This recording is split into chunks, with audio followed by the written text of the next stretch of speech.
የ50ኛ ዓመት በዓል ስንል መነሻው እንደ የቅርብ ጊዜ ትዝታውን ለማውራት እንጂ በዘንድሮ የኢትዮጵያ ፕሪሚየር ሊግ እንግዲህ ኢትዮጵያ ቡና 10 ያህል ጨዋታዎችን በሜዳው ላይ አድርጓል። ከቅዱስ ጊዮርጊስ ጋር ሲያደርግ ከነበረው ጨዋታ ውጪ ያሉ ጨዋታዎች በሙሉ በባዶ ስቴዲየም ሲደረጉ የነበረው። ይህ ደግሞ ደጋፊው ምን ያህል በክለቡ አመራር በክለቡ እንደተቆጨ እንደተበሳጨ የሚያሳይ እንደተቆጣ የሚያሳይ። እንደምታውቀው ኢትዮጵያ ፕሪሚየር ሊግ ላለፉት 3 4 5 ዓመታት ኢትዮጵያ አዲስ አበባ ላይ አልነበረም። ስለዚህ ከ4 5 ዓመት በኋላ ወደ ሜዳው ሲመለስ የኢትዮጵያ ቡና ደጋፊ ሞልቶ ይተርፋል ተብሎ ነው በብዙዎች ዘንድ የታሰበው የተጠበቀው። ሀቁም ደግሞ እሱ ነው ሊሆን የሚገባው። ለዘመናት አላዩትም ቡድናቸው በቴሌቪዥን ነው ሲያዩት የኖሩት። የኢትዮጵያ ቡና ደጋፊ እኮ የኢትዮጵያ ቡና ጨዋታ አዲስ አበባ ስታዲየም ላይ ተደርጎ አይደለም ሐዋሳ ላይ ሄዶ እኮ ከሐዋሳ ደጋፊ የኢትዮጵያ ቡና ደጋፊ ይበልጣል። አዳማ ላይ ሄዶ እኮ ከአዳማ ደጋፊ የኢትዮጵያ ቡና ደጋፊ ይበልጣል። የትም ክልል ላይ ሲሄድ ወልዲያ ወጥቶ አስታውሳለሁኝ ስቴዲየም ሞልቶ ተመልክቻለሁ። የኢትዮጵያ ቡና ደጋፊ የትም አለ። ስለዚህ ይሄ ደጋፊ ነው አሁን ስቴዲየም ይጥፋ። ለምንድን ነው የምታጠፋው? እውነት አንዳንድ ጥቂት ወገኖች እንደሚሉት ቡናን ለማጥፋት የሚሰራ ሴራ አለ ወይ ብለህ ከእግር ኳሱ ወጣ ብለው እንድታስብ የሚያደርግ ነገሮችን ይቀሰቅሳል ይህ ጉዳይ። ስለዚህ ይሄ ደጋፊ አሁን ላይ በአመራሩ ተስፋ ቆርጦ ነው የጠፋው፣ በክለቡ አይደለም። ስለዚህ ይሄ ግን የሚያዋጣ አይደለም። አሁንም የኢትዮጵያ ቡና ደጋፊ በደንብ መረዳት ማወቅ ያለበት ነገር ይሄ ክለብ እዚህ የደረሰው 50 ዓመት የሞላው እንዲሁ ዝም ብሎ በዋዛ በፈዛዛ አይደለም። ብዙ መስዋዕትነት ተከፍሎበታል። ይሄ ክለብ ብዙዎች አካላቸው ጎሏል። ብዙዎች ለእስር ለእንግልት ተዳርገውበታል በዚህ ክለብ። ስለዚህ እንዲህ በቀላሉ ለማንም ጥለ የምትሄድለት ክለብ አይደለም። ስለዚህ ደጋፊው አሁን ወደ ቀልቡ መለስ ብሎ ነገሮችን በሰከነ መንገድ ማየት መቻል አለበት። ቦርንማውዝ አሁን በእንግሊዝ ፕሪሚየር ሊግ በጣም ግዙፍ እየሆነ ያለ ትልቅ ክለብ ነው። ይህ ክለብ እንደዚሁ 2013 አካባቢ ላይ በደካማ አመራሮቹ እንደዚሁ የመፍረስ አደጋ ደርሶበት ነበር። በወቅቱ ክለቡ ዛሬ ላለበት ደረጃ እንዲደርስ ያደረጉት በአመራሩ ተማረው የነበሩት የክለቡ ደጋፊዎች ናቸው። ደጋፊዎቹ ክለቡ በገንዘብ ቀውስ ምክንያት እንዲፈርስ ከጫፍ ሲደርስ የደጋፊ ማህበር መሰረቱና ክለቡን ለማንም ባለሀብት አንሰጥም፣ ባለቤቶቹ እኛ ነን፣ ስለዚህ ክለብ የኛ ማድረግ አለብን ብለው በዓላማ ተነሱ። ከዛ በኋላ አካውንት ተከፍቶ ሁሉም በዛ ከተማ የሚኖር ህዝብ ከ1000 ዩሮ ጀምሮ አክሲዮን እንዲገዛ ተደረገ። በዛን ወቅት አንዳንድ ታሪኮች እንደሚናገሩት በከተማው ያሉ ባለሀብቶች እና ብዙም ገቢ የሌላቸው ሳይቀሩ ንብረታቸውን ጥሪታቸውን ሸጠው ከክለቡ አክሲዮን ገዝተው ክለቡን ዳግም አቋቋሙት። አሁን በእንግሊዝ ፕሪሚየር ሊግ በህዝብ ሀብት ከሚተዳደሩ ግዙፍ ክለቦች መካከል አንዱ መሆን ችሏል። ይሄን ያደረጉት የክለቡ ደጋፊዎች ናቸው። የኢትዮጵያ ቡና ደግሞ ደጋፊ ይሄን የማድረግ አቅም ብቃት አለው። ኢትዮጵያ ቡና በኢትዮጵያ ብቻ ሳይሆን በመላው ዓለም በሚሊዮኖች የሚቆጠሩ ደጋፊዎች አሉት። ስለዚህ ይህን ደጋፊ ይዘ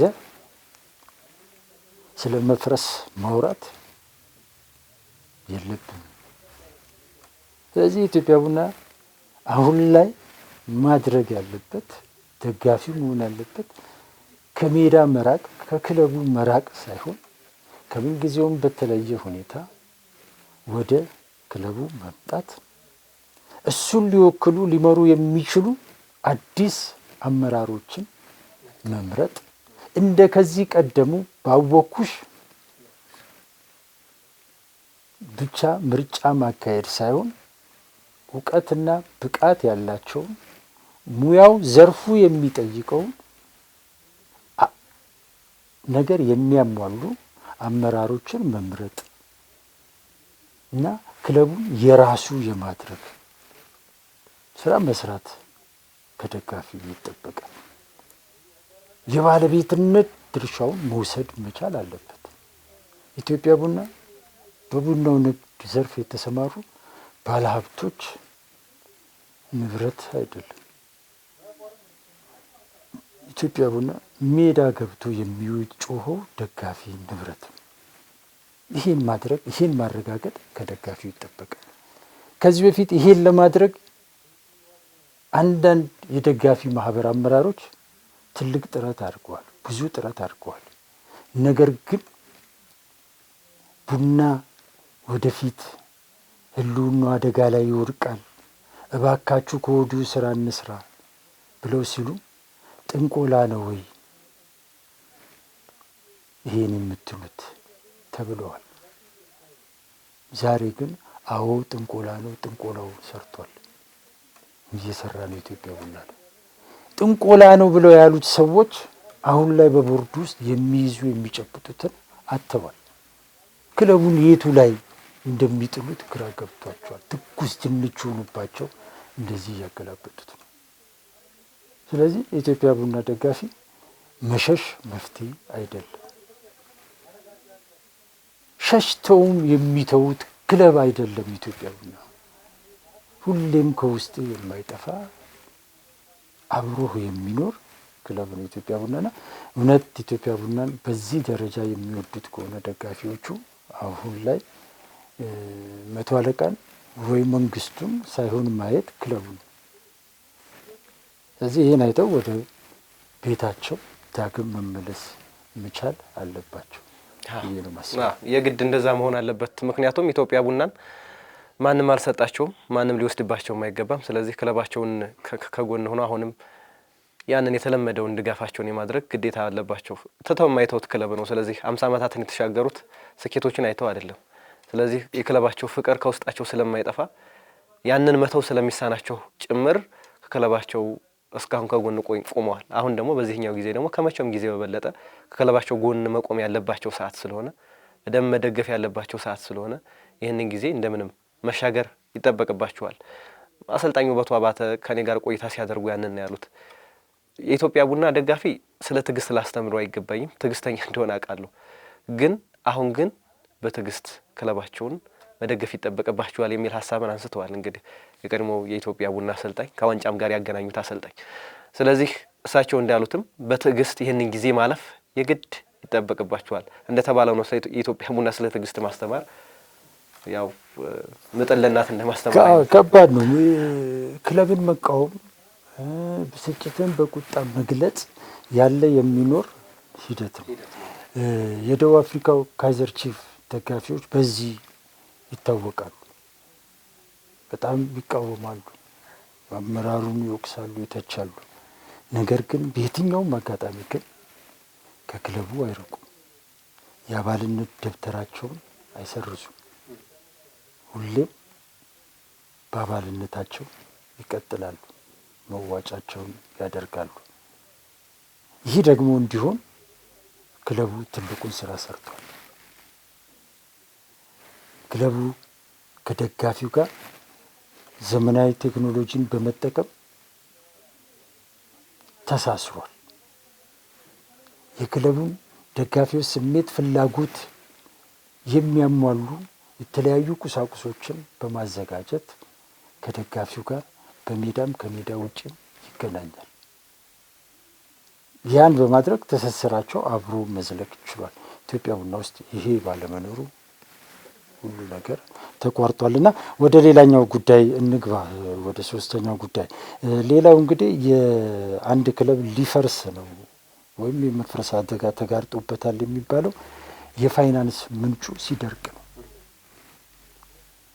ኢትዮጵያ ቡና እንግዲህ እንደምታውቀው ዓመታዊ በጀቱን የሚያገኘው በቡናው ዘርፍ ከተሰማሩ ባለሀብቶች ከሚገኝ ገቢና ከሀበሻ ቢራ የስፖንሰርሺፕ ስምምነት ነው። አሁን ላይ ገቢው የኢትዮጵያ ቡና ይሄና ይሄ ብቻ ነው።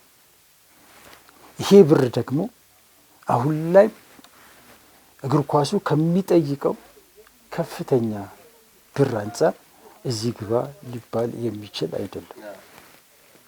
በጣም ጥቂት አነስተኛ ገንዘብ ነው። ኢትዮጵያ ቡና ካሁን ቀደም እንደምታውቀው ከተለያዩ ስፖንሰሮች ገንዘብ ያገኝ ነበር። ከቤቲካ ጋር ነስም ይብዛ ገንዘብ ያገኝ ነበር። እሱ ቆሟል። ከዲኤስቲቪ ባለፉት 4-5 ዓመታት ቢያንስ ከ10 ሚሊዮን ብር ያላነሰ ገቢ ያገኝ ነበር። ከቤተሰብ ሩጫ የሚያገኘው ገቢ ነበር። ከሜዳ ገቢ የሚያገኘው ገቢ ነበር። ከተለያዩ ቁሳቁስ ሽያጭ የሚያገኘው ገቢ ነበር። ሌሎች ገቢዎችም ነበሩት። ነገር ግን እነዚህ ገቢዎች በሙሉ አሁን ላይ ቆመዋል። አዲስ የገቢ ምንጭም አመራሩ ወይም ጽሕፈት ቤቱ መፍጠርም አልቻለም።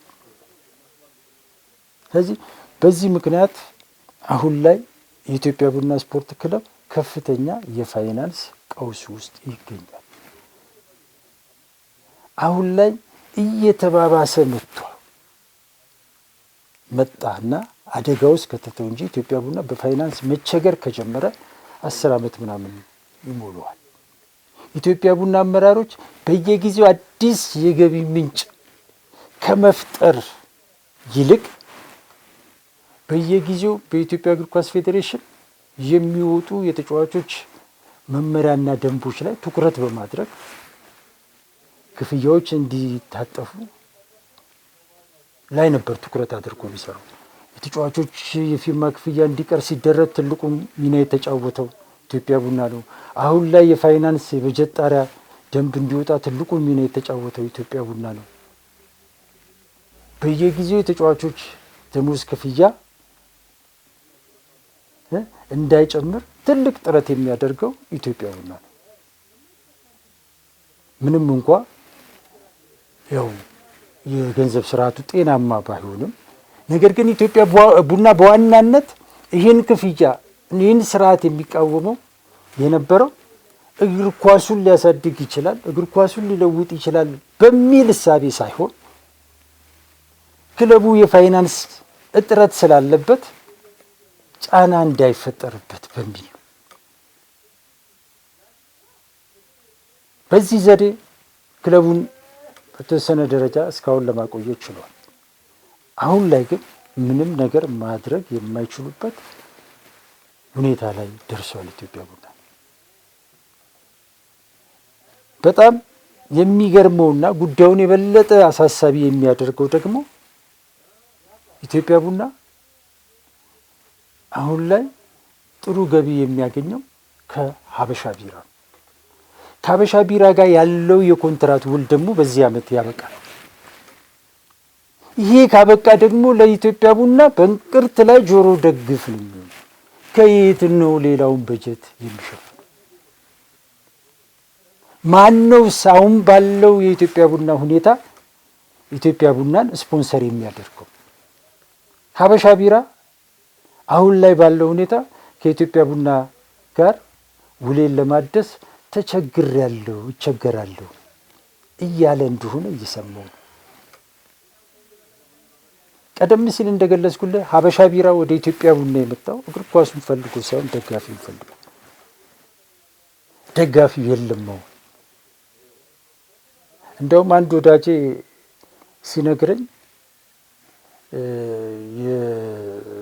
የኩባንያው ሰዎች ቡና ጨዋታ ባለው ጊዜ ካሁን ቀደም እየዞሩ ስቴዲየም አካባቢ ምናምን አካባቢ ትልቅ ግብዣ ያደርጉ ነበር። አሁን ላይ ግን ይሄ ነገር ቆሟል። እንዲያውም አንዳንድ ድሮ አበሻ ቢራን ይጠቀሙ የነበሩ ደጋፊዎች ሌላ ነገር ሲጠቀሙ ተመልክተናል። ስለዚህ ደጋፊው ክለቡን አይፈልግም፣ ካልፈለገ ደግሞ ለምን እንረዳለን የሚል አስተሳሰብ እንዳለ ሁሉ የነገረኝ ሁኔታ አለ። ስለዚህ እነዚህን ሁኔታ ስታይ ኢትዮጵያ ቡና ከአበሻ ቢራ ጋር የመቀጠል እድሉ ጠባብ እንደሆነ ነው የምትመለከተው። ይህ ደግሞ ይበልጥ ክለቡን አደጋ ውስጥ ሊከተው የሚችል ጉዳይ ነው።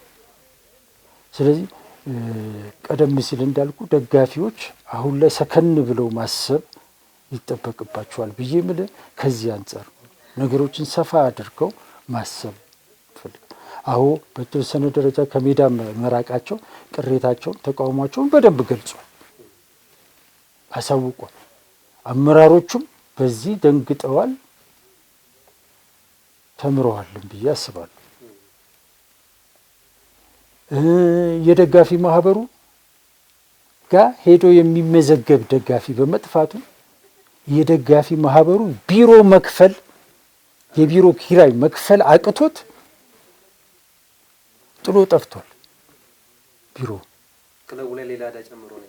ክለቡ ላይ ዕዳ ክለቡን ይደግፋል የተባለው የደጋፊ ማህበር እንደገና ለክለቡ በዚህ ሰዓት ላይ ሌላ ዕዳ ጥሎ ቢሮውን ጥሎ ወጥቷል።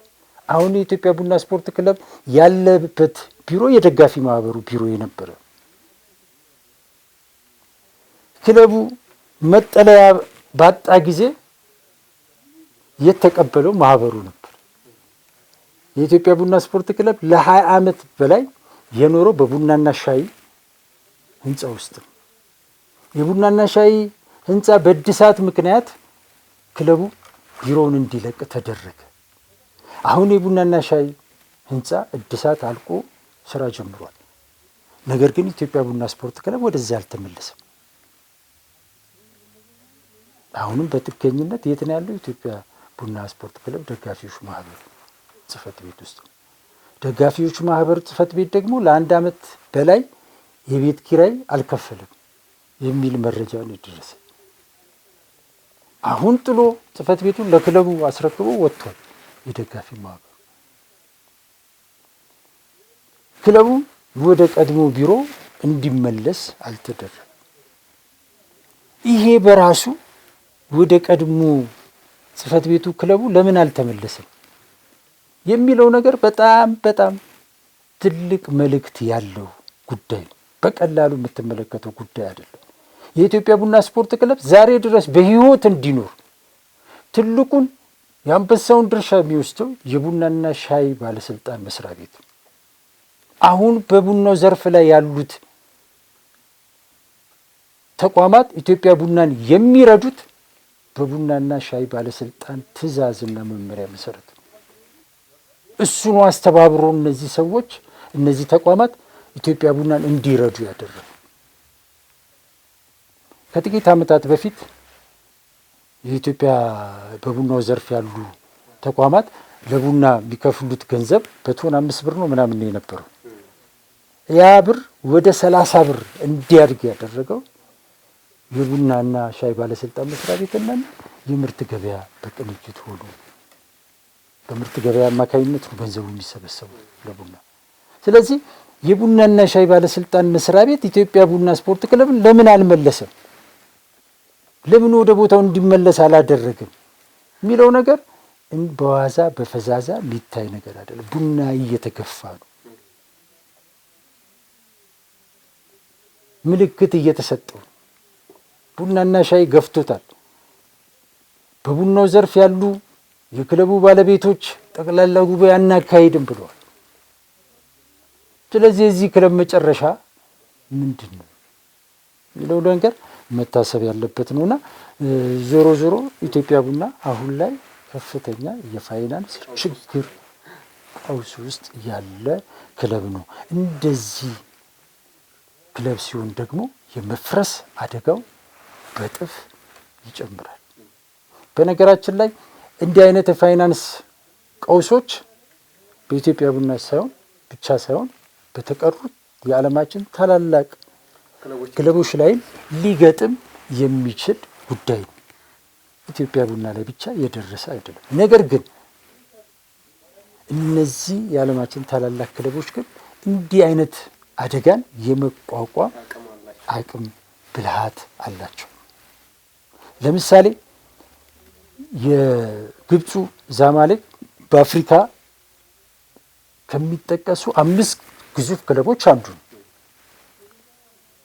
ዛማሌክ እንደዚሁ 2021 ላይ ትልቅ የፋይናንስ ቀውስ ገጥሞት ነበር። ነባርና አዳዲስ ተጫዋቾቹን ውል ለማራዘም እና ለማስፈረም የሚያስችል ገንዘብ አልነበሩ።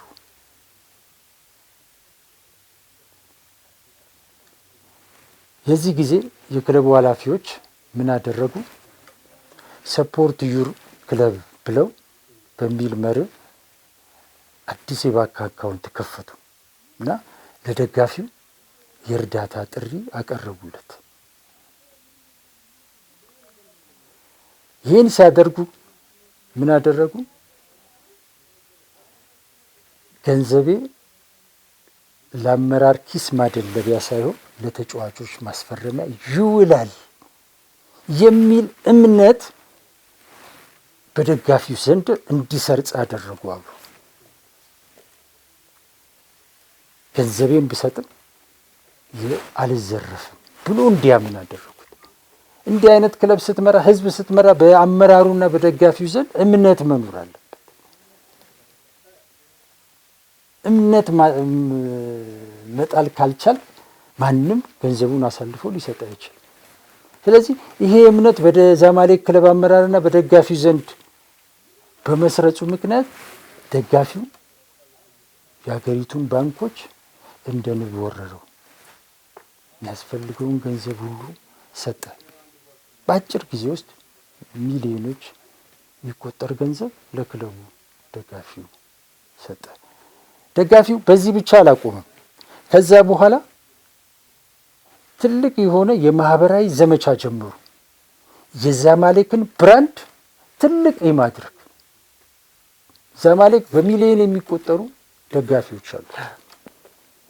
ስለዚህ ዛማሌክ ምን ያህል ትልቅ ክለብ እንደሆነ፣ ምን ያህል ብራንድ እንደሆነ ማሳየት አለብን ብለው ዘመቻ ጀመሩ። በዛ ብራንድ አዳዲስ ስፖንሰሮችን ማግኘት ቻሉ። በሀገሪቱ ውስጥ ባሉት ግዙፍ ተቋማቶች ላይ ተጽዕኖ መፍጠር ቻሉ። ስለዚህ አዳዲስ ስፖንሰሮች ወደ ክለቡ እንዲመጡ አደረጉ። ይህን ተከትሎም ክለቡ የታማኝ ደጋፊዎች መለያ የሚል አዲስና ልዩ መለያ አዘጋጀ።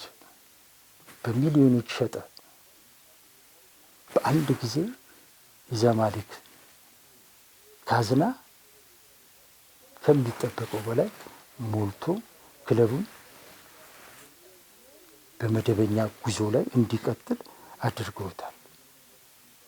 ስለዚህ ኢትዮጵያ ቡና ላይ ስትመጣ ግን እንደዚህ አይነት ነገር የለም። የክለቡ ደጋፊ ከአሁን ቀደም ክለቡን በፋይናንስ ለማጠናከር በተደረጉ የተለያዩ ሂደቶች ላይ ተሳትፏል። ነገር ግን አብዛኛውን ጊዜ ማጭበርበር ነው የደረሰበት። ለምሳሌ በተለያየ ጊዜ የቤተሰብ ሩጫ በሚል ዝግጅት ይዘጋጃል። ነገር ግን የሚቀርበው መለያና ከደጋፊ የሚጠየቀው ገንዘብ የማይመጣጠን፣ አብዛኛውን ጊዜ ማሊያው ተሸጦ ወደ ክለቡ ካዝና የማይገባበት ሁኔታ ተፈጥሮ ቅድም ወደ ስቱዲዮ ከመግባታችን በፊት እየጠየከኝ ነበረ። ከዚህ ከማሊያ ሽያጭ ጋር ምናምን ተያይዞ ካሁን ቀደም የነበሩ ደጋፊ ቅሬታ ተቃውሞ አላቸው ብለህ የምትል? አዎ፣ በየጊዜው ደጋፊ ቅሬታ ተቃውሞ አሰምቷል በአደባባይ። ስለዚህ በዛ ምክንያት ባለፉት ዓመታት የሩጫ ውድድሩ አልተደረገም። የተለያዩ ምክንያቶች ምናምን ነገር ይነገራል አይደለ? ነገር ግን ከአዲስ አበባ በባሰ ሁኔታ የጸጥታ ችግር አለ በሚባልባቸው ክልሎች ላይ ግን የሩጫ ፋሲል ከነማ አድርገዋል። ለምንድን ነው ኢትዮጵያ ቡና እዚህ ያላደረገው? ተደርጓል። ስለዚህ ኢትዮጵያ ቡና ግን እዚህ ያላደረገው ለምንድን ነው ባል በደጋፊውና በአመራሩ መካከል እምነት በመጥፋቱ ምክንያት። ስለዚህ ኢትዮጵያ ቡና የፋይናንስ ቀውስ ገጥሞታል እንደ ማንኛውም ክለብ። ነገር ግን ከዚህ ቀውስ መውጣት አልቻለም። መውጣት ካልቻለ ግን አሁንም የክለቡ ሁሉና ሊሆን የሚችለው መፍረስ ነው። የፋይናንሻል ጉዳዮቹ ምንም የሚደበቁ አይደሉም። እንግዲህ እየታዩ ነው። ደሞዝ እስከ መክፈል ማጣት የደረሰበት ጊዜ ደርሷል። ስለዚህ በቀጣይ ደግሞ ቅድም ያልከው በተለይ ግዙፍ ሀበሻ ቢራ የክለቡን ከፍተኛ የስፖንሰርሺፕ ስምምነት ያለው ኢትዮጵያ ቡና እንግዲህ ከሀበሻ ቢራ ጋር ነው። ስለዚህ ሀበሻ ቢራ በቀጣይ ካልቀጠለስ ኢትዮጵያ ቡና ምን ይሆናል የሚለው ጉዳይ አሳሳቢ ነው። ሀበሻ ቢራ ከወጣ ሌሎች ካምፓኒዎች ስም ነጥለው ወደ ኢትዮጵያ ቡና ይመጣሉ ወይ? ምክንያቱም ደጋፊው ካልተመለሰ ደጋፊውን ብለው ነው የሚመጡት። ደጋፊው ካልተመለሰ ደግሞ ከባድ ነው። ስለዚህ የኢትዮጵያ ቡና ደጋፊዎች ክለባቸውን ለማዳን ከድጋፍ ባለፈ በደንብ በዚህኛው ጉዳይ ላይ ደግሞ ትኩረት ሰጥተው መስራት እንዳለባቸው በጣም አመላካሽ ጉዳይ ነው። ስለዚህ የፋይናንሻል ጉዳዩ ለኢትዮጵያ ቡና አዲስ አይደለም። ስለዚህ እየተፈተነ የመጣበት ነው። ዋናው ደግሞ አሁን ላይ ደግሞ በትልቁ ራስ ምታት የሆነው ይሄኛው ነው። ስለዚህ አሁን ተጫዋቾች ደሞዝ መክፈል አቅቶታል የሚል ነገር በተደጋጋሚ እየተሰማ ነው። ስለዚህ በቀጣይ ደግሞ እነዚህ ስፖንሰርሺፕ ተቋማት ውሉን የሚያቋርጡ ከሆነ አስቸጋሪው ጊዜ ወደፊትም ሊገጥሙ እንደሚችል ከወዲሁ መተንበይ የሚቻል ይመስላል። ስለዚህ ቀሪ ጉዳዮችን እንመልከትና ምን መሆን አለባቸው የሚለውን ጉዳይ እናስቀምጣል። ፕሮግራማችን እንግዲህ ሰዓታችንም እየሄደ ስለሆነ ሌሎች እንግዲህ ሁለት መሰረታዊ ሊባሉ የሚችሉ ጉዳዮች ይኖራሉ። ግን ለዛሬ ሶስቱ ላይ እናብቃና ወደፊትም ሌሎች ፕሮግራሞች ስላሉን እዛ ላይ የምናነሳ ይሆናል።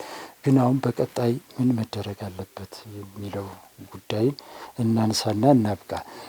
እንግዲህ ከላይ እንደጠቀስነው እንግዲህ ከዚህ ከአስተዳደር ጋር ተያይዞ ያለው ችግር፣ የደጋፊው መራቅ፣ የፋይናንስ ምንጩ መድረቅ፣ እነዚህ በጣም መሰረታዊና ቁልፍ የሚባሉ ጉዳዮች ናቸውና በእነዚህ ምክንያቶች እንግዲህ ክለቦች እንዴት እንደፈረሱ እንዴት ደግሞ እንደዳኑ ከሌሎች ሀገራት የተማርናቸው ትምህርቶች አሉ። ብዙ የሚያስተምር ይመስለኛል።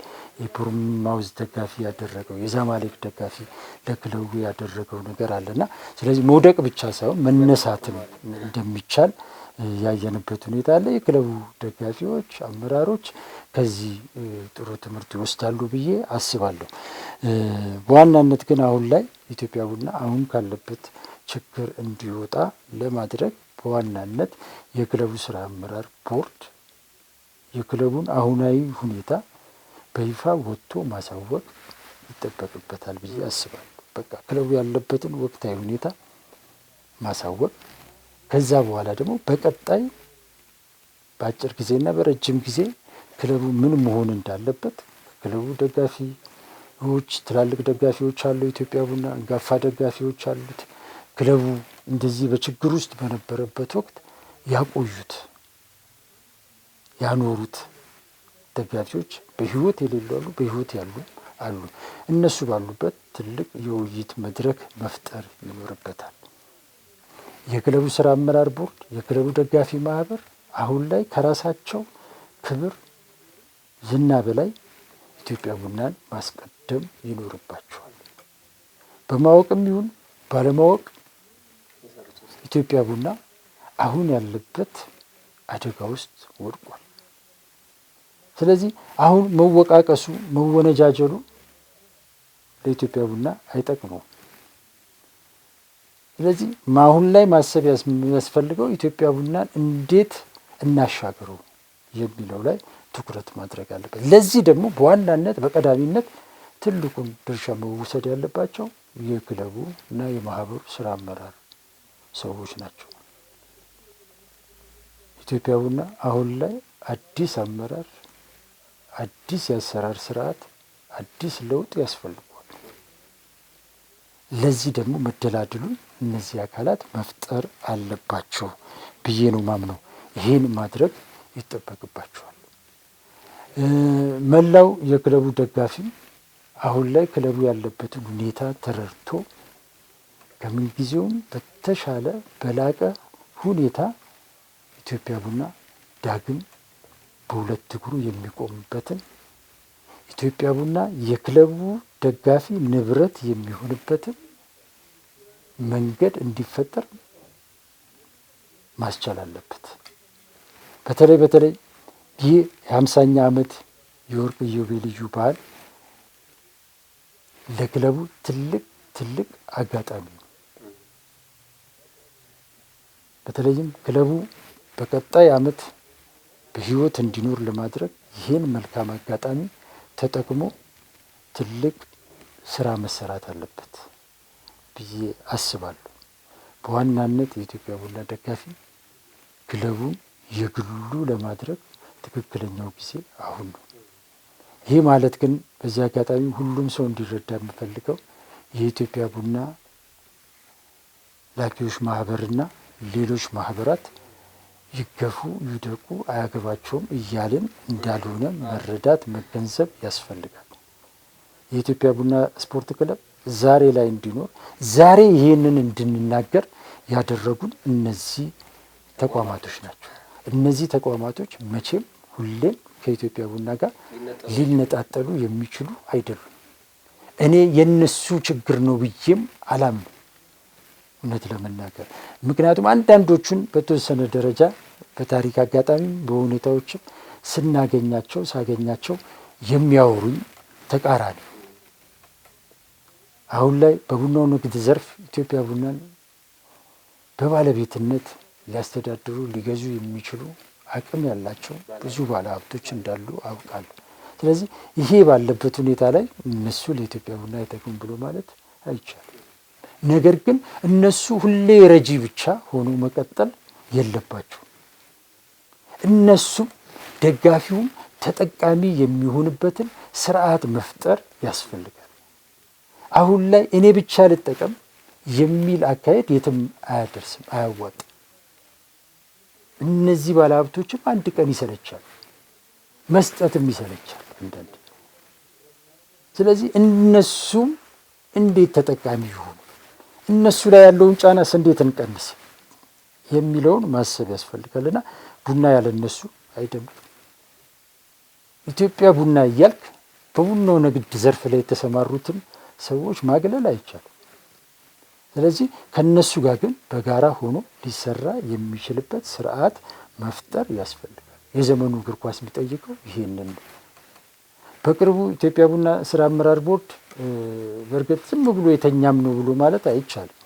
በቅርቡ አንድ ውይይት ከተመረጡ ደጋፊዎች ጋር አድርጓል እና ያ ውይይት አንዱ ዓላማ ክለቡ አሁን ካለበት ችግር እንዴት እናውጣው የሚል ነው። ነገር ግን ያ ውይይት የበለጠ መዳበር ማደግ መቻል አለበት። ይሄ በመተዋወቅ በመግባባት የሚሰራ ስራ ኢትዮጵያ ቡናን የትም አላደረሰው። ኢትዮጵያ ቡና አሁን ላይ የሚያስፈልገው ቅድም እንደነገርኩ 1994 ላይ የነበሩት የደጋፊዎች ማህበር አመራሮች እንዳደረጉት እውቀት ያላቸው ልምድ ያላቸው ሰዎች ሙያው የሚፈልግ 10 ነጋዴ ሰብስበው ኮሚቴ ብታቋቁም ምንም አይጠቅም። ይሄ አካሄድ ተሰርቶበታል ኢትዮጵያ ስፖርት ላይ ለዘመናት። ኢትዮጵያ ስፖርት ላይ የሚያስፈልገው አሁን ላይ ከምንም በላይ ባለሀብት ሳይሆን እውቀት፣ በዋናነት የሚያስፈልገው እውቀት። ባለሀብቱን የምትጠቀመው እኮ እውቀት ሲኖር። ስለዚህ እውቀት ያላቸው ዘርፉ የሚፈልገው ሰዎች ይፈልጋል። ገንዘብ ብቻ ቢኖርክ እውቀቱ ከሌለ አይሰራም። ገንዘቡን የሚመራው እውቀት እንጂ ገንዘቡ እውቀትን አይመራም። ስለዚህ በዋናነት እውቀት ያላቸው ሰዎች ወደ ኢትዮጵያ ቡና ስፖርት ክለብ እንዲመጡ ማድረግ ያስፈልጋል። ይሄ አለመኖሩ ነው ለዘመናት ኢትዮጵያ ቡና ችግር ውስጥ የከተተው። ስለዚህ ይሄንን ማድረግ ከተቻለ 50ኛ ዓመት ኢዮቤልዩ በዓሉን በአግባቡ መጠቀም ከተቻለ ኢትዮጵያ ቡና ዳግም በህይወት ኖሮ ማየት እንችላለን። ያልበለዚያ ግን ሊፈርስ የሚችልበት እድል እጅግ በጣም ሰፊና ጥልቅ ነው። ስለዚህ ከዛ ጥልቀት ውስጥ የሚያወጡት ሰዎች ኢትዮጵያ ቡና ያስፈልጉታል። በተለይ ደጋፊው አሁን ላይ የኢትዮጵያ ቡና ህልውና መሰረት ዋናው ቁልፍ ያለው ደጋፊ ጋር የትኛውም ባለሀብት የትኛውም መፍትሄ ውጤት የሚያመጣው ደጋፊው ሲኖር፣ ስለዚህ ደጋፊው ይህንን ኃላፊነት ይህንን ሚና መወጣት አለበት ብዬ ነው ማስበው። አደራም ጭምር ነው የምለው። በተረፈ እንደዚህ አይነት ኢትዮጵያ ቡና በሁለት እግሩ ቆሞ እስክናይ ድረስ የምንሰራቸው ፕሮግራሞች ይቀጥላሉ። እኛ ብቻ ሳይሆን ሌሎች የሚዲያ አጋሮቻችንም ተቋማቶችም ይህንን ስራ አጠናክረው እንዲቀጥሉት ለነሱም አደራ ማስተላለፍ እፈልጋለሁ። አመሰግናለሁ። መልካም እንግዲህ የኢትዮጵያ ቡና ደጋፊዎች ትልቁ ኃላፊነት ያለው እሱ ጋር ነው። ስለዚህ ክለባቸውን ለማትረፍ ፈታኝ 50 ዓመታትን የታሪክ ምዕራፋትን ገልጸው እዚህ ደርሰዋል። ቀጣዩ ደግሞ ነገ የተሻለ ይሆናል በማለት እንግዲህ ከነሱ በላይ አዋይ ከነሱ በላይ ትዕግስተኛ ደጋፊ የለም። ስለዚህ ያንን ትዕግስታቸውም ዛሬም ደግመው የሚወዱትን ኢትዮጵያ ቡናን ማትረፍ የሚወዱትን ኢትዮጵያን ቡናን ማዳን ከነሱ የሚጠበቀው ኃላፊነት ነው። አመራሮቹም ከኢትዮጵያ ቡና ደጋፊዎች ጋር ተናበው በደንብ መስራት ከቻሉ ኢትዮጵያ ቡናን ቀጣይ ደግሞ 50 ዓመታት አሁን 100 ዓመቱን 50 ዓመታት ደፍኗል። ስለዚህ ቀጣይ 50 ዓመታት ደግሞ ኢትዮጵያ ቡና የስኬት ዓመታቶችን እንዲያሳልፍ ኢትዮጵያ ቡናን አቁሞ ለማሻገር ደጋፊውም አመራሩም ይጠበቅበታል። እንግዲህ መላው ኢትዮጵያ ስፖርት አፍቃሪም ኢትዮጵያ ቡናን በደንብ ማየት፣ ምክንያቱም ኢትዮጵያ ቡና የኢትዮጵያ ቡና ብቻ አይደለም። ስለዚህ የኢትዮጵያ እግር ኳስ ድምቀት ስለሆነ ኢትዮጵያ ቡና ከኢትዮጵያ እግር ኳስ ከጠፋ የኢትዮጵያ እግር ኳስ ግንድል ጌጥ ነው የሚሆነውና ስለዚህ የኢትዮጵያ ቡና እግር ኳስ አፍቃሪም ያንን ማሰብ የግድ ይለዋል። ውድ ተመልካቾቻችን ኢትዮጵያ ቡና ሊፈርስ ነው፣ ከፈረሰስ ማን ይታደገው የሚለውን ጉዳይ የዳሰስንበት የዛሬው የብስራታ ፕሮግራማችን የተከታተላችሁት ይመስል ነበረ። ፕሮግራሙን አዘጋጅቶ ወደ እናንተ በማድረሱ መላኩ ወልደሰንበትና እኔ አንተነህ ታረቀ ከመላው የስቱዲዮ ባለሙያዎች ጋር በጋራ መሆን አብረናችሁ ቆይታ አድርገናል። ያላችሁን ሀሳብ አስተያየት በሀሳብ መስጫ ላይ አስፍሩልን። ሰናይ ጊዜን ተመኘን።